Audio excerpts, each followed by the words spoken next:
Well, hello, everybody. I have Nikki Jones with a system, not like a system, but a system. Nikki, tell us a little bit about yourself, who you are. Who is Nikki? Who is Nikki? Nikki is a lot. Okay. Nikki wears a lot of hats. There's a lot going on up here. But I actually started out, I guess my biggest passion was dance. So I love to start with that because people just kind of look at me and they're like, wait, what? But dance is actually a huge part of my life. So along with running a system, I actually teach dance in the evenings. I used to train myself in hip hop and a little bit of jazz, and it's just kind of carried on throughout life. So that is a big piece of who I am.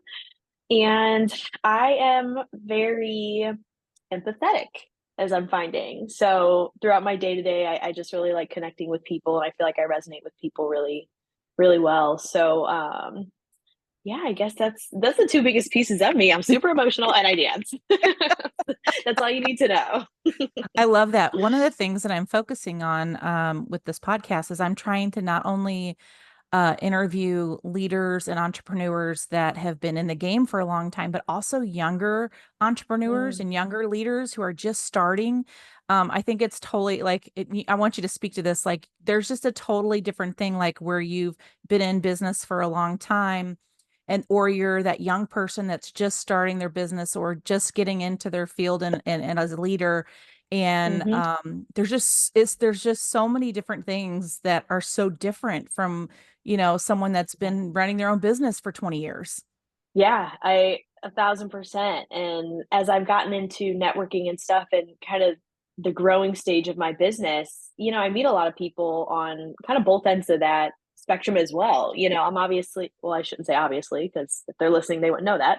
But I just started my business officially January of last year. So that is still super, super fresh. And I get the opportunity to talk with a lot of people who have done this for a while, and I get to talk to people who haven't. And I've told you this before, but really at the end of the day, none of us really know what we're doing. So even those with So true. experience, like we're all just winging it, okay? And there's areas that not everyone knows about, and anytime I talk to someone, I'm able to just get some sort of value because everyone's experience is different no matter how long they've been in the game. And a lot of the younger folks, like, we just are familiar with the newer technology. Like, that's been the biggest thing I've noticed is, like, we obviously can work technology a little better. We're more up to date with the better technologies, and using that to make our business more efficient. So it's been kind of cool talking to people on both sides of that, for sure. For I love sure. that. I think that there's a lot of things that people in business who have been in business for a long time can learn from the younger generation and vice Hmm. versa. And I Yeah. love that you talked about, you can get value from every conversation. Yep. Um, I love that concept because I think it's so important for all of us to realize that, like, we all contribute to each other in some way, shape, or form, Yeah. and we can all learn from one another if we are open and humble to do Hmm. that, you Yeah. know? 100%. I I feel like love there's that. always something to learn, and you can't be naive to the fact that there is continuous learning and growth and like every single day at all times. So Yeah. I I'm with love you. I love the idea, and I live this in my networking, in my business. Like, how can I add value to my client or, a partner referral person? Like, how can I add Mm-hmm. value to those individuals? Okay, Nikki. So now that we've talked about how we can add value to other people, tell me what your primary expertise and focus is on. Okay, well, I love that question because I've been trying to fine tune this. Okay. Um, so yeah, I want to start by saying it's a work in progress, and although I've shifted a lot of things in how I do things, I feel like it's ever changing. So I just want to throw that out there because when I first kind of got into entrepreneurship, I literally thought that I had to have my everything ducks in a row, perfectly ready to go so I could start my business. And I have shifted and changed so much. So to answer your question, my focus has been on client nurturing. That's a service that I offer along with a lot of other things as a virtual assistant. I don't even know if I said that, but I'm a virtual assistant. So client nurturing and building those relationships with people has actually been my focus. And I say that I really like this piece of it. And the more I network, I'm realizing I'm actually kind of good at it. Like I'm good with connecting with people, Hmm. so it's nice that I actually get to add that value for my clients and figure out ways, okay, how can I help them kind of read a room, if you will? Like what's the energy like? What are people's vibes, and be able to personalize their communications based on that. Follow ups, personalized birthday cards, that sort of thing. So that has definitely been my focus. It kind of came about a little randomly, and I think I'm going to run with it. It just feels like it's resonating with me. So that's where my focus is at right now. I really, really love that. My coach, when I first started my business, one of the first things that they said is, how are you going to add value to your clients and how are you going to build that relationship? Mm-hmm. And I'm part of a networking group with BNI, and it really focuses on the relational aspect. And I think that that is so important, that sometimes we get so focused on the transactional side of the relationship that we forget to Yep. nurture the relationship. So that's really awesome. So tell Yeah. us what exactly you do with your business. What exactly do I do? Oh my goodness. Well, on a day to day, we'll go through that because every day looks really different for me. But each and every day I'll go through my emails. Typically, I, get something from my clients, with some sort of tasks or things to get done, touching base on that sort of thing. So lots of checking emails, lots of communicating with, my clients at the beginning of the day. And then it really kind of just depends. I'm big on organization and project management. So I have a project management tool called Moxie, and that just keeps my ducks in a row. So I'll pretty much go through, I'll complete client work for that day, which could look like a lot of things. I organize, I organize emails for my clients. I'm able to set up meetings based on, what I find in those emails, and things of that nature. A lot of organizing on digital backend side of things, so databases, things like that. I do data entry. Um, I feel like I could just go on and on with the nitty gritty. So just to kind of tie a bow on it, the day to day operations for any small business owner is a lot of what I handle. So any business owner or entrepreneur listening to this, think about what you do right when you wake up. And I handle a lot of that for my clients. So it really is different, but I basically focus on daily operations, client nurturing, and a little sprinkle of content creation as well. I also offer. So lots of moving pieces, I will say that. But right now it works for me and I love it. So I'm running with it. Well, that's awesome. What is your, so I love this question, especially for young entrepreneurs. Mm-hmm. What's your 1 year dream, 5 year dream? Oh my gosh. See, I have a hard time with the one year. I'm like, I have the end goal. I know what I want to do with my life. So 1 year, I would like to be more of an agency at that point and be able to have all the SOPs in place so I can start outsourcing myself and delegating myself and really Mhm. building a powerful team of virtual assistants that are here. I mean, here in the US, for a lot of people I talk to, I mean, to be honest, that's just a selling point. They want that real personal relationship, and that's just easier to do with someone closer. So I would say getting to a point where I'm able to just network, just build relationships, and focus on building my business and be able to delegate all of the client work. I think that's a great goal for me within the next year and doable. So I love That's that. awesome. We love attainable goals, right? Yes. And so 5 years, we're going to go bigger picture here. Okay. I want the lavish, luxurious lifestyle, all in all. So at that point, I plan to have a system pretty established. Like I said, an agency built out, trustworthy team of VAs handling all the work. I would like to have management at that point actually running the team. So I'd like to totally go full CEO, just kind of on the back end stuff. And at that point, I'd also really like to have multiple streams of income, which I've been thinking about it a lot. And I've always kind of had that entrepreneur spirit. So I know it's coming. I don't exactly know how, but 5 years, I want to get the ball rolling. Let's get it moving. It's going to come. I love to ask this question because a lot of people that start a business, they don't dream out all the Mm, time. Or they just look at the first year like, hey, I'm going to put my goals in for the first year.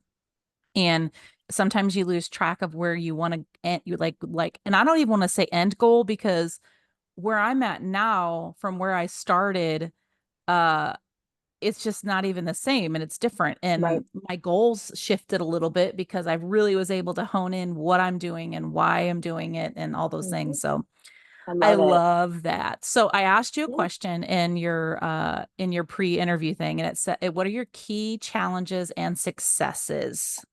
Oh my goodness. I feel like I could have given you a list of 1,000, so I'm gonna have to I'm gonna have to reference this list myself because I'm like, girl, like just one? That's all I can give you?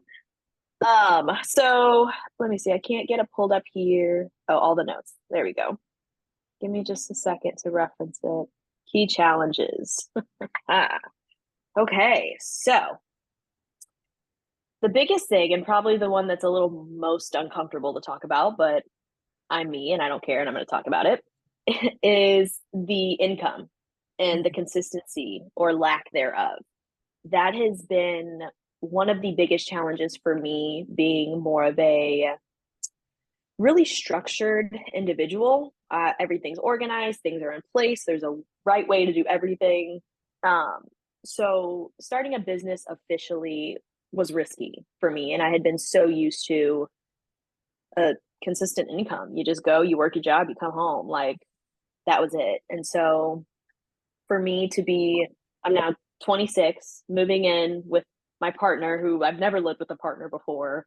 And we have a nice space, we're so excited. And then reality kicks in like, oh, uh, are we going to be able to pay rent this month? Or, like what's going on here? And Caleb, my boyfriend, he's self-employed as well. So that's really uncomfortable conversations to have. But they have to be had. So that has been a big piece for me. It's been a big topic of conversation. Um, and yeah, so that probably takes the cake as number one. If you want me to reference any others, I totally can. But that takes number one spot. I would also say the lack of direction or like the lack of help. And you brought up working with a coach, which I want to touch on because I came from a family like they've always worked in management, customer service, and they're not changing. Okay, they are staying where they're at. They know it. They're used to it. They got retirement plans with it. All the things. So coming from a family who's never had experience in entrepreneurship, has never even wanted to become mm, an entrepreneur. Um, that was hard because I go to my mom, for everything, and for her to be like, I don't know. What now do I do? Like, so not having the right guidance was really difficult, especially at first, because you kind of hit this plateau and things kind of get going and it's fine. And then you hit a point where maybe income isn't consistent or things are changing financially, or maybe you're like drowning in work. And so for me to be like, who can I ask for help mm, was really hard. And that's kind of where building relationships came in because I just knew someone who knew someone who trained virtual assistants. And I attended a workshop just to kind of feel it out, see if it was a fit for me. And I really loved it. And it really resonated with me. And that is when I decided to invest in myself. I'm actually in the process right now getting certified as a virtual expert. So that's really yay. exciting. I know, I love it.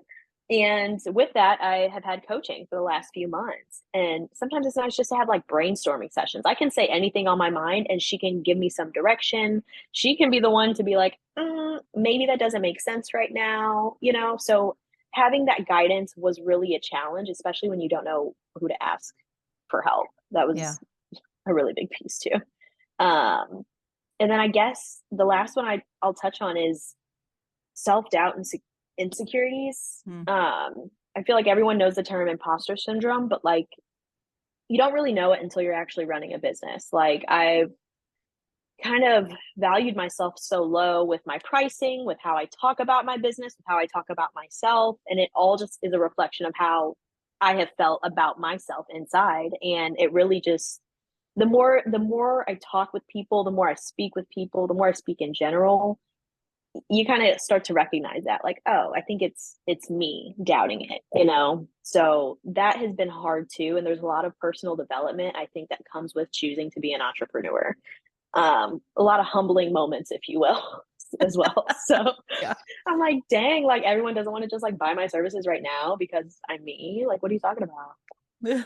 So yeah, you have to get in tune with you and be real with yourself and be willing to like get better and grow in all areas. So yeah, I love that's that. how I bone it. I'm a huge proponent of coaches. Obviously, Hmm. I do that, Right. but I am a huge proponent because I think it challenges our thinking and our Mm. mindsets. And I love that you talked about that a little bit. And I love that you're getting your certification. I didn't realize that you were doing that. We had talked about that. Yeah. Just real Hmm. quick, I want to share how we met. So, a mutual friend of ours, I had a client that was looking for a virtual assistant. And I reached out to this mutual friend and I was like, "Hey, do you know anybody?" And they sent me three names and I was just like, "Okay, well, I'm going to pass." I think I texted you and asked you if I could Hmm. pass your information on to one of my client. We'd never Yeah. met before, didn't we Never. don't know each other, didn't know each other. No, no clue. And so my client ended up hiring her and she's like, "Hey, if you're going to pass business to me, we probably should meet." Yep. And it's It been only felt awesome. right. And it's been awesome ever since. Nikki is amazing. And my client can't stop raving about the work that she does and how much he appreciates it and what it has taken off of his plate as an Hmm. entrepreneur to be able to continue to build his business. And I think that is phenomenal. And of course, I think the world of Nikki, and I think that she's an incredible young entrepreneur that's going to do amazing, amazing things. So, okay, I asked you in your pre-interview questions, what is your leadership philosophy? Leadership philosophy. Okay. Yes. All of us are So leaders. we are all leaders and anyone is capable. Okay. For sure. So I would say be true to who you are, be transparent, be appreciative, be patient, and don't assume. Never assume anything. And I know there's a list of things there. So you can guide me on where you want to focus on. So tell me why transparency is so important. For me, I guess how I can relate to this is that imposter syndrome. I get there because I'm doing what I think I should be doing, what Mhm. I'm anticipating people are expecting me to do. It's not something I would do. Maybe it's not like the verbiage I would use. Maybe it's not what I would wear. Um, and so being transparent and real and raw with yourself, for one, like that is what resonates the most with me. But I'm also extremely transparent with my clients. I have a lot of people, when I say virtual assistant, that's a umbrella with a lot of possibilities underneath it. What exactly do you do? And a lot of times they just ask me, do you do bookkeeping? And I can be transparent and say, that's not something I've taken on. I am a problem solver. I'm proactive. So it is definitely something I can learn if that's something, you want to talk about. And I have no problem saying that because it's not going to do me or prospects any good to tell them if I'm capable of doing something and I've never done it Right. before or I don't have experience. So, and everyone I've talked to, they appreciate that because I'm not wasting their time. And if I'm not a good fit, that's okay too. And we keep it pushing. So I that's where love that's that. A at. lot of people, especially when they're just starting their business, Hmm. they take on every and all clients and are Yep. like, I'm just going to figure it out. But it really, like, over time, what it does is it ends up demotivating them Hmm. because you're dealing with something that you don't have any skill at, you don't have any knowledge at. So I love Yep. that the transparency, and I love that why that's so important. Yeah. Um, so you wrote down some key insights or advice for an aspiring entrepreneur. Did I? Um, and some of it all tied back to your leadership philosophy, actually, discover who you are. Like I loved that. Hmm. Yeah. Um, so talk about that a little bit. Yeah. So again, I'm a big nerd for personal development, and I don't really know when exactly it started maybe like around high school. I had friends and they introduced me to that movie or documentary, The Secret, Mm. all about manifestation. And just, I think that's kind of what set all of this into gear with my fascination of personal development and just philosophy in general. But you, I have just changed so much. And all I can do is like talk about my own experience. And I went into this kind of feeling like, not that I had it all figured out. I know I didn't have that, but I felt pretty confident that like I'm good. Like I know I could do this and I'll be fine. And then you go through it. You go through the motions and you're doing it, and then you don't really feel that way anymore. You have, like you said, you maybe start tackling on some things that you've never done before. You kind of, a little bit of self-doubt kicks in. I know I mentioned that as some of the challenges. So Hmm. all of that and lack of confidence, it all plays a role. And so you have to understand that like you're not going to be the same person because who you are feels this way. Who you are is looking at these as, challenges, or I don't even know. I don't even know the word I'm trying to think of, but this might hinder you. Going into this, a lot of things hindered me because of my mindset and how my perception of things. So as I continue to like develop myself and I learn more and I talk to people more, I change and my mindset changes and my perspective changes. And maybe those things that were like eating me alive, I now can look at like, oh, like this is nothing. Or, maybe emotionally I handle it better, Hmm. So just being true to who you are and understanding like, first of all, knowing what you are good at, what you're not good at, what irritates you, all those things. I think those are core things to just help you better run your own business. Again, being transparent with yourself as well.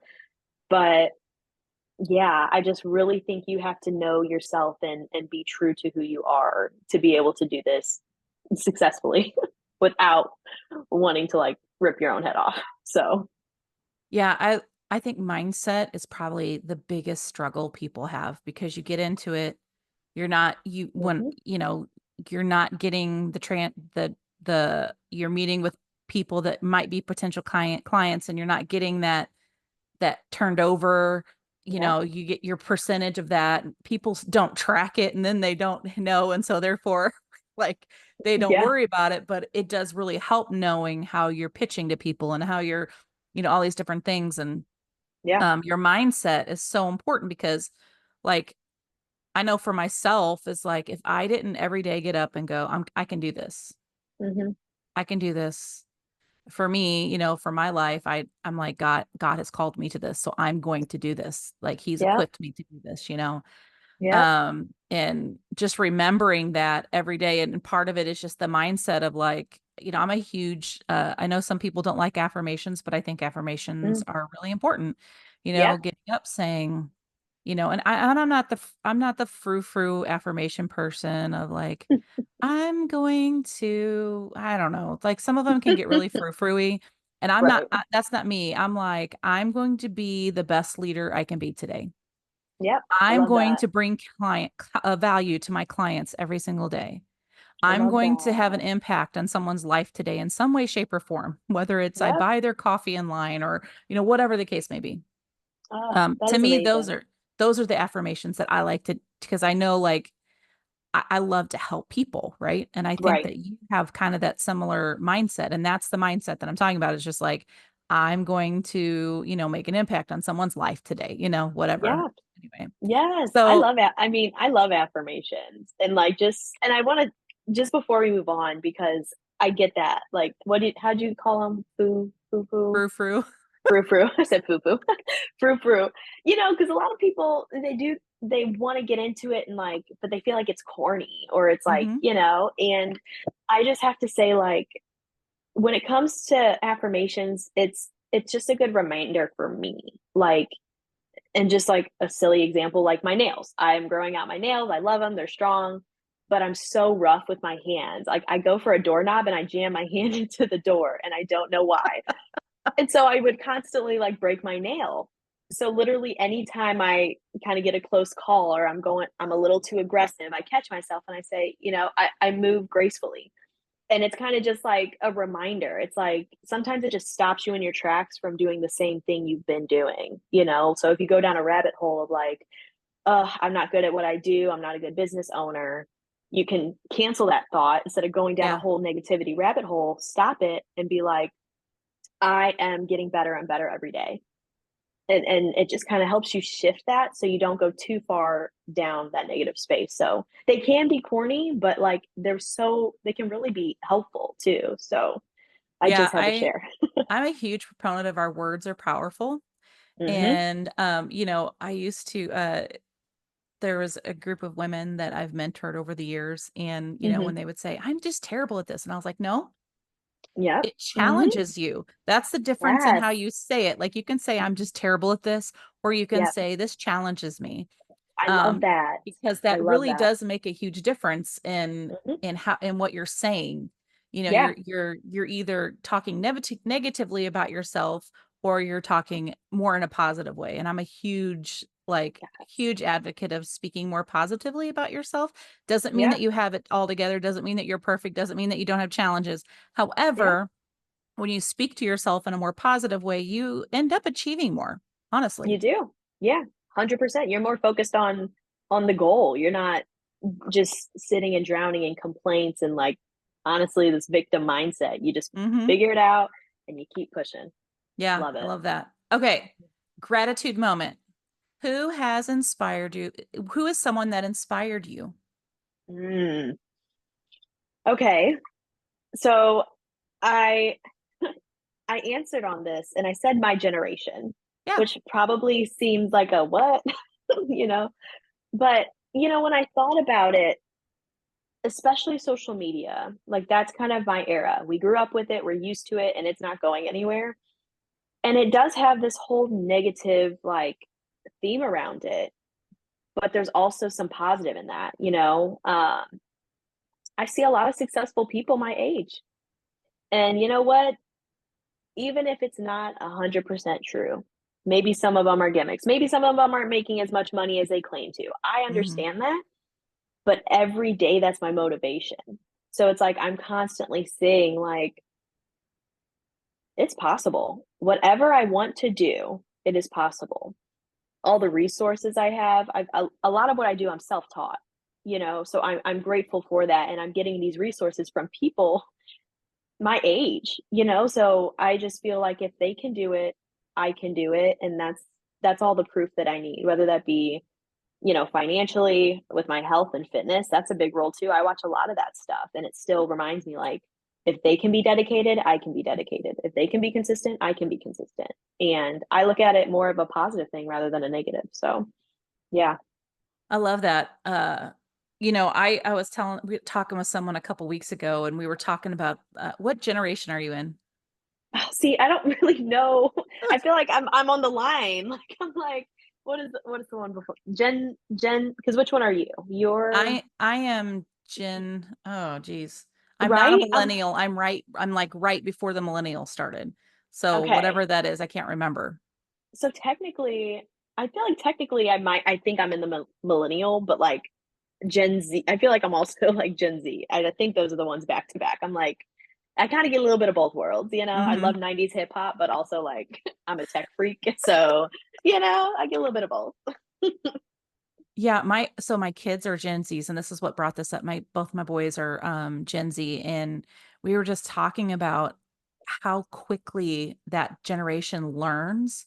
Mm, Like you have 13, 15-year-olds that are millionaires at this point because they're starting businesses. I think that that generation, we're going to see a lot more new entrepreneurs mhm. younger than they've ever been. Well, it's Yeah. already happening, Yeah. and I love the idea of that. This year we Mhm. homeschool our kids, and Mhm. one of the classes that I put for both of them this year is small business entrepreneurship, I love because it. I love the idea of that younger generation understanding what it means to be a part of building America through Yeah. entrepreneurship, Yeah. and anyway, I agree with you. I think it's a great, they do inspire me. I look at like just the way that they learn, the how Mm. fast they learn things, the things that like the technology, and how much like I use all kinds of technology at this Yeah. point. I mean, like, but I've Yeah. always kind of been a little bit of a nerd in that Me area. too. Me too. I So mean, it's crazy, and it's like it's creative. I mean, you have this whole And I guess it's, around people my age and definitely younger too, though, but they're also seizing opportunities. Whenever social media first came about, you have those kids really Mhm. who just wanted to make videos Right. that really loved it and ran with it. And now they are making like six, seven figures. It's And insane. Like it is sometimes I it is look at it and I'm like, unreal. the heck? What? Like what? You're making And what it's just for that? it's insane, and it's like, it's so inspiring though, because It they made is. something almost out of nothing, or they made these opportunities. If it weren't for people utilizing media as much as they did, Hmm. there wouldn't be a market, for now Yeah. businesses to sell on them, for affiliates, for paid promotions. I mean, Yeah. it honestly, it's so crazy that this whole other world just opened within like a matter of like barely a decade. Like It's so crazy. funny. My kids were like, well, content creators aren't business owners. And I said, oh, they absolutely are business owners. You 100% know, are. uh, every single one of them. And they may not see themselves that way. They might see themselves as just a creative that's creating content, but they are business owners. 100%. So, okay. Yes. Motivation. How do you keep yourself motivated, especially during the times where it's really challenging? Mm. Okay. So this is kind of like hack, Okay. a little hack that I've been doing, and I really like it because I like to focus on staying in a positive headspace, especially because I'm so emotional. So sometimes if I'm angry or sad, it's really hard for me to get, or even frustrated, really hard for me to snap out of it. So anytime I feel that irritation or negative emotion, whatever that is, I immediately shift it to gratitude. And again, it may sound corny, but when I think about something I'm grateful for, it's almost impossible to stay mad because Mhm. you have something that maybe a lot of other people don't. And it's like, who are you to still be mad and pouting and boo-hooing when you have a freaking roof over your head? Like and it does seem maybe to some corny, but it gets me out of that negative space, and it has been working so well. So that has definitely been my go-to. And I'll also say I've really been solution based. So again, if there's something I can't figure out, or if I'm stuck on something, or if I'm really frustrated, naturally my emotional self will cry. Maybe I'll cry about it because I'm just so stressed. I love those memes that say that because I'm like so relatable. But that, or before I would catch myself like pouting, like genuinely sitting and pouting because whatever was or wasn't happening. And then my other hack is I say, what's the solution? And Mm. that's one question I ask myself, and then I shut up. What's the solution? And then my brain can start focusing on a solution rather than being angry about what it currently is. So those are my two hacks. I They're love it. quick, they're easy, and I love them. It's so funny you said that last one. I was talking to a younger client of mine, and they were like, Mhm. "Oh, it just made me so mad," and da da da da. And then they just react. They were like, "And I just reacted." And I said, "Okay." I said, "What if you trained your brain to instead of reacting?" And reacting isn't bad. We're all going to react emotionally in Right. some way, shape, or form. But what Yep. if you trained your brain in that moment to say what you just talked about? Hmm. This is the problem. What's my solution? Hmm. Or this And is it's my so challenge. What is my solution? Whatever, that's whatever the it. words you have to use. That's it. And now that I think one of the books I even mentioned too is Atomic Habits. And I'm Mhm. so passionate about it. This is probably my third time reading slash listening to it. And it really is just about the habit of doing it because yeah, at first it's hard and I'm pouting for longer periods of time. But now I'm like, oh my gosh, I'm so irritated. What's the solution? And I cut and dry. That's it. And then I can just keep it pushing and it doesn't weigh on me all day. Yeah. That shift is so worth it. So I Like, loved your learn it. segue into the whole podcast books and initiative stuff. Like I You love like this. that? So tell me why reading is so important to an entrepreneur, especially like for Mm, yourself. Like you're a young entrepreneur, you're newer to business. Like why is it yeah. so important? Well, I mean, earlier we were talking about those who have experience. Read the books. They have experience. Like I never really read nonfiction. Well, let's start with this. I'm not really a reader, so that was already kind of a difficult part. But I was passionate about learning, and I was like, all right, so I'll read slash listen, to audiobooks. But you just always grab something valuable. Atomic Habits, this is my third time going through it, and I'm listening to it differently. I'm hearing it differently, and there's little nuggets that I'm actually now in a place where I can implement, what Mm, I'm learning. yeah. And if nothing else, I think the biggest piece for me about reading is it always gives me a different perspective. Like, these storytellers are really good at putting things into perspective and giving analogies or sharing legitimate stories. And it's stuff I've never heard, or it's a perspective I had never heard. And it's crazy. Just sometimes I read something and it's literally like an aha moment, like that light bulb, that like Yeah. feeling of like, oh my gosh, like I just learned something really great. Like I'm excited to implement it. Like I need to Yeah. not forget this. So I love that. I love that about reading. Um, you talked about Atomic Habits. Would you say that's your Yeah. favorite book that you've read? Yeah, it is. And it's, again, reading it this time. I'm always in a different place in my life. Hmm. I like rereading too because my reading comprehension has never always been great, which for a Yeah. lot of people, maybe that's a reason you don't read. In all fairness, that's why I never really did. It takes me freaking forever to read a book because I'm so slow and I have to reread it a million times. But it really doesn't matter. And that kind of goes with being transparent. Again, tying it all together, being transparent with myself. Like, I Mhm. know I'm not the type of person that can sit and read a book for hours. So I don't do that. Like, why set myself up to fail if I already know that's a difficult thing for me to do? So I've shifted and I made it work for me on drives. Audiobooks have really been working. And Atomic Habits, again, I'm in a different place in my life. And some of this is just hitting differently. I'm like, ah, I love it. So Atomic Habits, I will probably read this on and off for the rest of my life just to always snag little nuggets.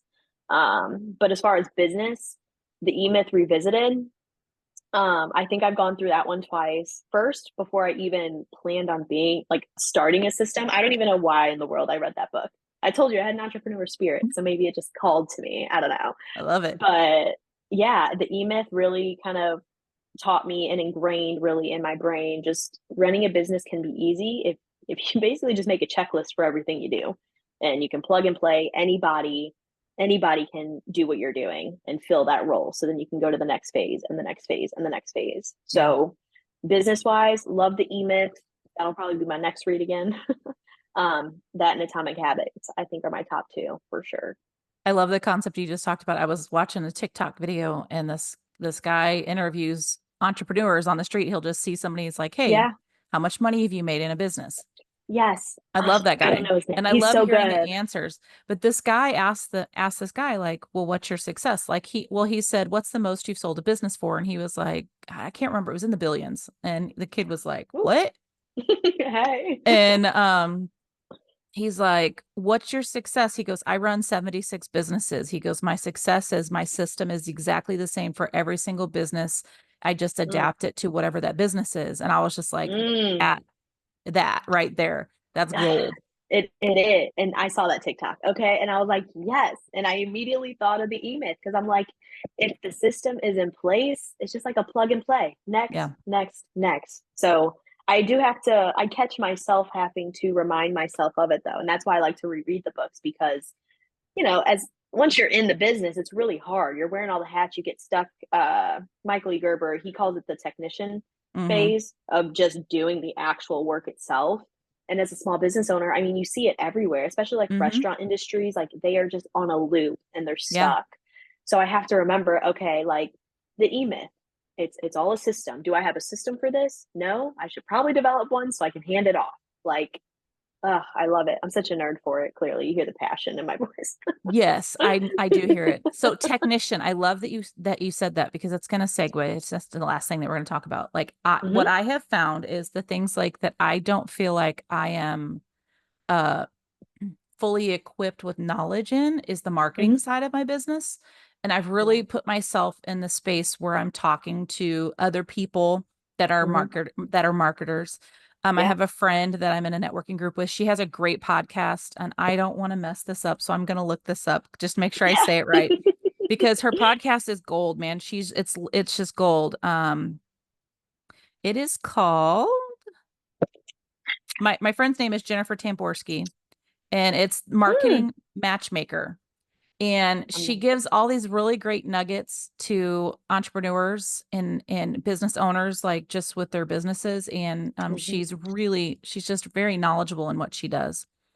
But Love it. one of the things that I feel like has just helped me so much, and you probably can speak to this too, is the number of tools that are out there Mm, for all of this stuff. And I know you talked about doing social media, content creation and that kind of stuff. So mhm, like, and right before we started, we were talking about a new product that we both have just heard about, and I just signed up for today. And I'm excited to see how that helps me and like how much time I get back and use from using it. So tell me some of the mhm, tools that you use that you would mhm. recommend other business owners using. Yeah. So I start with, well, I think all of us like Chat GPT and AI. Like AI is really utilize it. So that one I use every day. I've actually shifted from using Google search to just asking Chat GPT, and it saves me time not having to look through all the websites for Hmm. information that isn't even what I'm looking for. Yeah. So literally Chat GPT is now my search engine. You and I were talking about another AI tool. There's so many, you know, at this point, but that is one I use on a regular for sure. My project manager, which everyone I feel like needs to have a project manager digitally.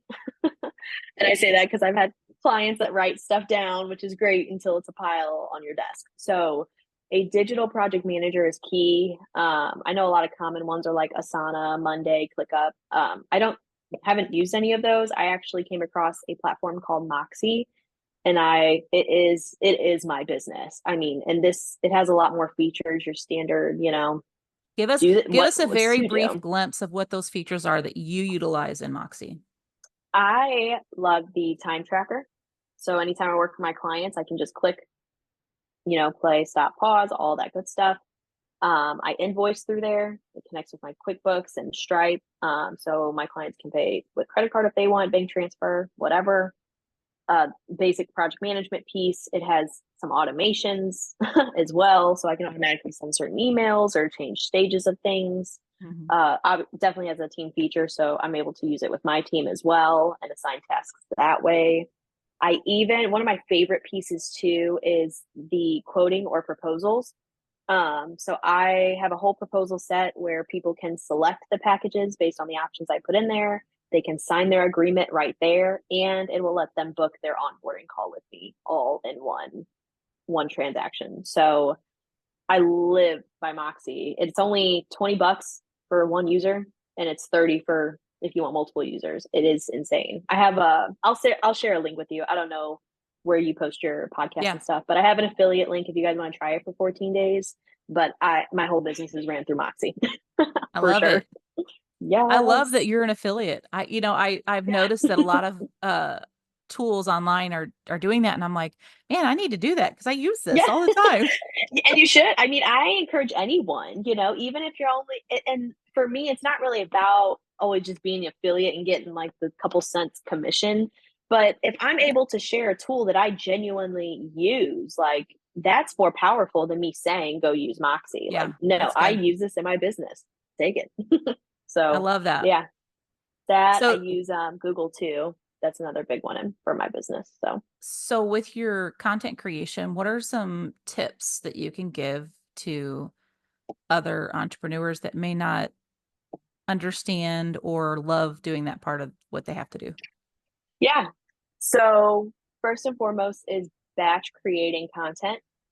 I've done both ways. I do the take it day by day and post every day. Not ideal. Even weekly can sometimes be annoying. So I really encourage you, especially in this day and age, you don't necessarily have to record anything specific. You kind of can get away with more B roll, generic visual content on a day to day. So take a day, film general stuff, and then take another day to write the captions, to schedule it out, to create your thumbnails or cover photos. Just batch it a couple hours at a time because in the long run, it'll save you so much more time than taking it day by day. That's miserable. Don't do it. I Just love don't that. do it. But it's so true because like when I first started, like I would do it like, okay, I'm gonna do a week's worth and then I get a week's worth done and then I get busy and then like the next week Yeah. I'm like, oh shoot, I didn't do any Yeah. content. Yeah, literally. It makes all the difference, and it's time saving more than anything, for sure. I'll say do what you do best and hire the rest. I'm actually kind of still working through this, but actually just signed on a content strategist because I like the visual side of it. I'm better at visuals. So Yeah. that's my bread and butter. The marketing piece, like you said, not I didn't go to school for marketing, and a lot of people assume because I'm on social media that's what it is, which is funny because I'm like social media went from just selfies in the bathroom to now you're supposed to market a business, and I'm Right. like, wait a second.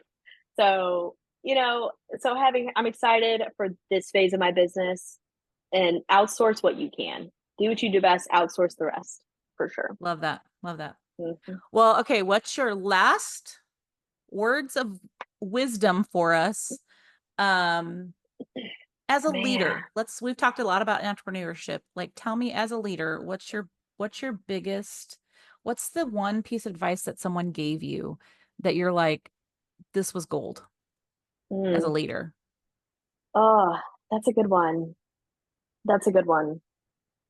You know, I feel like I don't have a straight quote for that. Nothing, comes to mind. But the biggest thing that stands out to me, and I'm going to circle back to it, is just stay true to who you are Mm. and be open to growing, because we're not always going to stay the same. Circumstances in our lives are never going to be the same all the time. So, just as a leader, knowing that things will change and that's okay, and you can change with it, be flexible.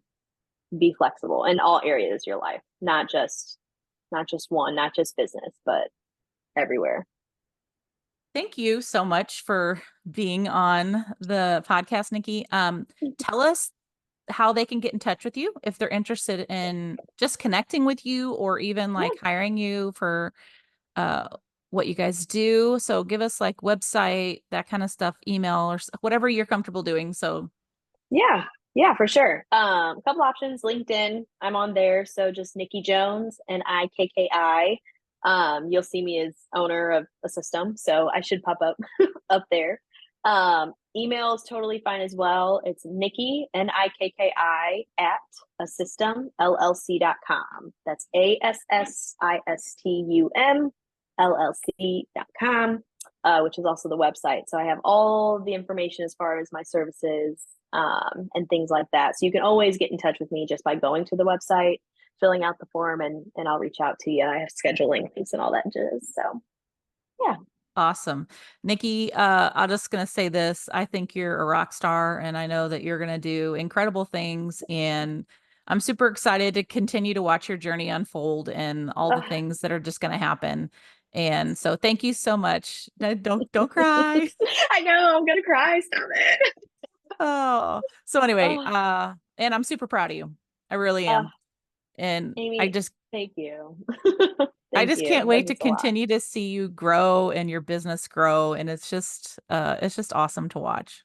Well, thank you. You honestly, you're just a special person in my life now. It's crazy how randomly this all came about, but I mean, so random. But I'm really grateful for you, and thanks for even having me on. I'm so honored. Seriously. Well, back at you. All right. Well, that's it for this interview. Thank you so much. Thanks.